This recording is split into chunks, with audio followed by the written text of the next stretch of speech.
Hello and welcome back to One More Row, the channel where we expand our knitting skills one row at a time. My name is Dana and today we are going to learn how to knit in the round using double pointed needles.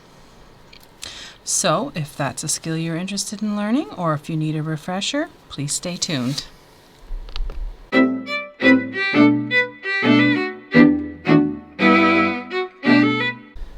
Okay, as you can see I have 5 double pointed needles. Sometimes they come in packs of 4. They work just as well. I prefer 5 because then you can distribute your stitches on 4 needles and it makes a square like this, and then you knit with this needle, and then that causes the tension on the corners to be a bit more even. Whereas sometimes if you have 3, the tension on the corners is higher and sometimes it can cause laddering. So to get started, you're going to cast on however many stitches that your pattern calls for, and the way I do it is I do it all onto one needle, and I use a long tail cast on because knitting in the round tends to be less twisty if you have a stable edge, and the long tail cast on is the most stable edge you can get. Now I do apologize if you have difficulty seeing. Actually, I think we're in focus pretty good. Maybe we'll come out of it. Seeing this, but this is, I'm doing a gauge swatch for an upcoming project, which is going to be really cool, and I'm going to do a series of videos on that. But for right now, what I need to do is I need to figure out what my gauge is, and of course the pattern calls for lace weight yarn, and these are 1.5 millimeter needles. They are the Knitter's Pride carbons. I am going to do a review on these probably next week as I get a chance to try them out. So I will let you know how they work out. If you are interested in checking them out, I will leave a link in the description below. And this yarn is the Knit Picks Luminescence, which is 100% silk, and it's very soft and shiny and pretty, and I really like it. So what you're going to do is you're going to cast on, I think I'm probably going to do about 80 stitches. That way we'll have 20 for each needle. So that's 3.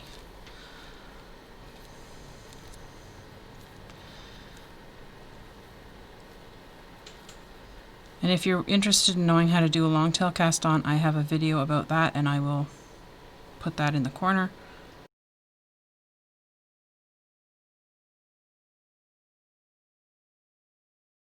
And actually what I'm going to do is I'm going to do this off camera, and then I will come back when it's all cast on. Okay, so I'm back and I've cast on 80 stitches. Now what I like to do, I still have quite a bit of tail left, and I don't want to get confused and start knitting with it as opposed to knitting with my ball end. So usually I just butterfly it a little bit and then just tie it so that it's not in my way, and so that it's super obvious that it is the tail.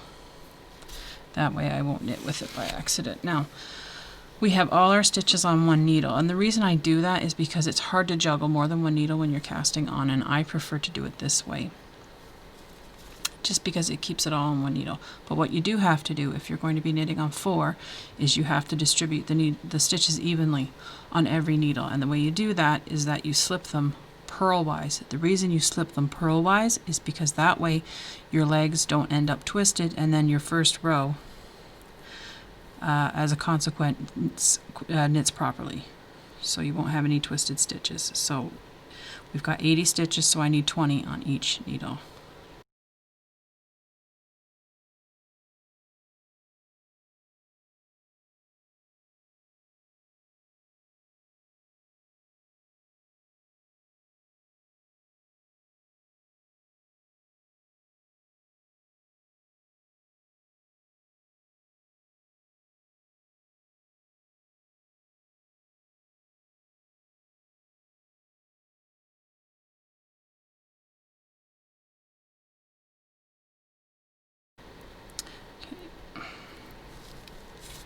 So then that's one. So then you slide it and then just kind of hold it out of the way. It's might feel a little awkward, but you get used to it.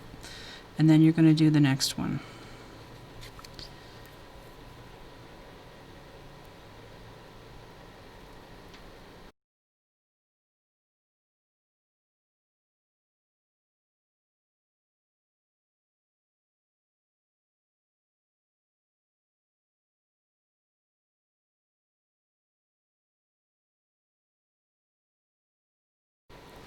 Okay, so now we have them all ready, and I'm just going to verify that I have 20 on each needle, and then once I do that, I will show you how to get started knitting in the round.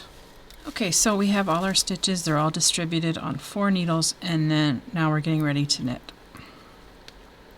You want to make sure that, see, there's our tail, it's butterflied. We're going to keep it out of the way, but you also want to make sure that the edges of your cast on all face towards the center when you make a square with your 4 needles. That will keep your work from twisting. Now you're going to insert your needle into the first stitch on that's open. There's no tail on it and it's open. And it's tight. But we're just going to insert it in there. Okay. Now, take your ball end, and usually I just do a traditional English for the first few stitches because it's easier. You just wrap it. So, oh, we slipped out there. Okay, try it again. All right, you insert as if to, well, to knit, and then you wrap it, you pull it through. Okay, and then tug it tight. That stitch wants to split. We're going to try one more time. Okay. There we go. Okay, your needle's in there. You're going to wrap it around. And you want to get it as snug close to the end needle as you can, because that'll help with the gap. And then you knit the next stitch. Boy, this is tight. I was a bit tense, I think, when I did this. Anyway, so we've got 2 stitches knit. And now I can do my normal way of knitting. So, just knit.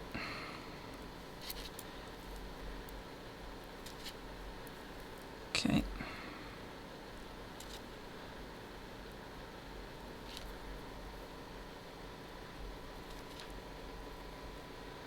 And it's just like normal knitting, except you have to get used to having 3 other needles hanging off your work. But once you get used to that, it's not too bad. I do prefer to knit using magic loop, but because this project that this is going to be the gauge swatch for is super, super, super fine. So it's uses lace weight yarn and 1.5 millimeter needles, which is why these are so tiny. And of course, I couldn't find needles with this small a gauge in a circular format. The lowest I could find was 2 millimeters. So I went with these, which are Knitter's Pride Carbons, which I believe I already said, and I will be doing a review of these needles probably next week once I knit with them a little bit more. There will be a link in the description below in case you are interested in checking them out, though. Okay, so we've done 1 needle.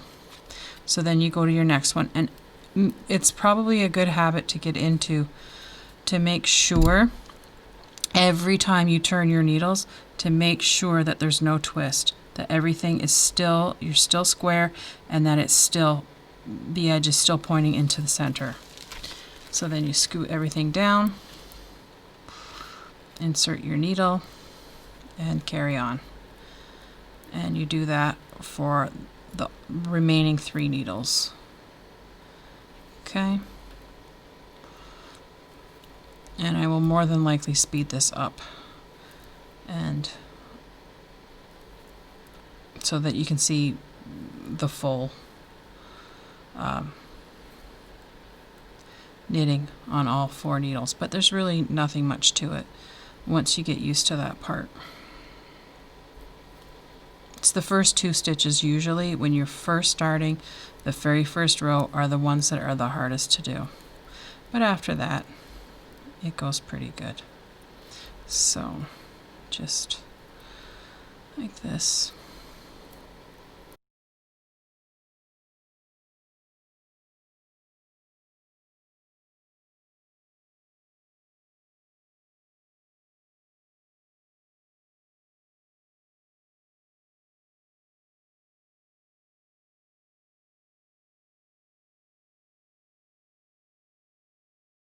First 2, scoot it towards the end. What I like to do too, just as a hint, I like to make sure that the needle that we just did is actually in behind the needle that we're going to do. That kind of helps to keep it out of the way. And then you're just going to do the same thing. And we're just going to keep knitting around here.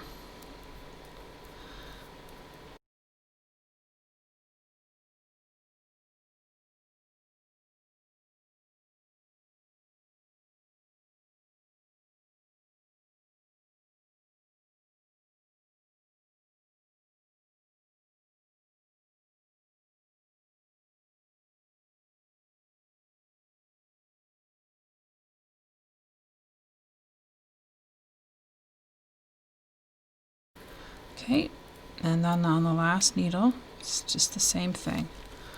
So we're just going to do a check, make sure everything is facing to the middle. The needles that we just worked is behind, and away we go. Once you get used to this, you actually get kind of into a nice little rhythm, like everything. Okay, I'm sorry if there was a jump in the footage, but my battery just died, so I had to change it. So anyway, we are on the last needle of our first row, and we're just going to finish up, and then that will be our first row done. And if you can do the first row, you can do every row after that. So once we get this finished, I'll show you what we've got. Okay. First row is usually the hardest row because sometimes your stitches are a little tight.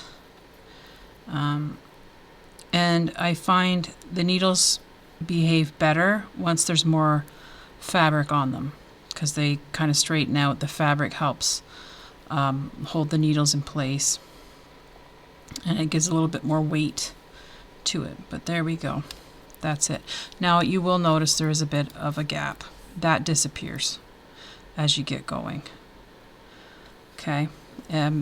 You can do tricks where you cast on an extra stitch, you put it on the front, you knit the 2 together, and you go around like that. I didn't bother doing that on this one because it is just a gauge swatch, but you can, there's plenty of videos and sources on the internet that tell you how to do that. If that gap bothers you, it doesn't bother me, because I know it will relax. And then once, if this was a project where it wasn't just going to be a gauge swatch, what I do to correct this, if this gap still exists a little bit, what I will do is I will take a tapestry needle when I'm going to weave in my tail, and I'll just weave it in a little here a couple of times, and that will just close the gap right up, and you'll never even know it was there. So that's why I don't really bother too much with worrying about the gaps, because there are ways to fix them. So that is how you knit in the round on double pointed needles. So I hope you learned something if you weren't familiar with this technique. If you are new here, please hit the subscribe button and ring the bell to be notified of when I put out a new video. Now this is going to be, like I said, it's going to be a gauge swatch for a bigger project, and I'm pretty excited about it, and I'm going to be doing a series of videos about it very shortly once I get things worked out, so you won't want to miss that. And if you like, please leave me a comment. If there's anything that you'd like to say about knitting on 4 or 3 needles, what's your preference to work with from 4 or 5 rather, just let me know in the comments, or if perhaps maybe you prefer to knit in the round with circular needles. I'd really like to know. But anyway, until next time, I'll see you soon, and happy knitting.